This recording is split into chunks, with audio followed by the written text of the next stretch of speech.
Палестинадағы бауырларымыз үшін дұға. Аллахумма аслих ахвалал муслимина фи Филистин.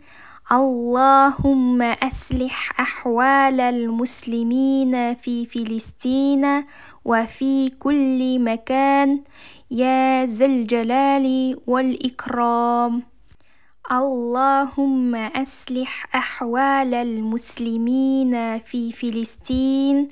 اللهم أصلح أحوال المسلمين في فلسطين وفي كل مكان يا ذا الجلال والإكرام. اللهم أصلح أحوال المسلمين في فلسطين. اللهم أصلح أحوال المسلمين في فلسطين وفي كل مكان يا ذا الجلال والإكرام.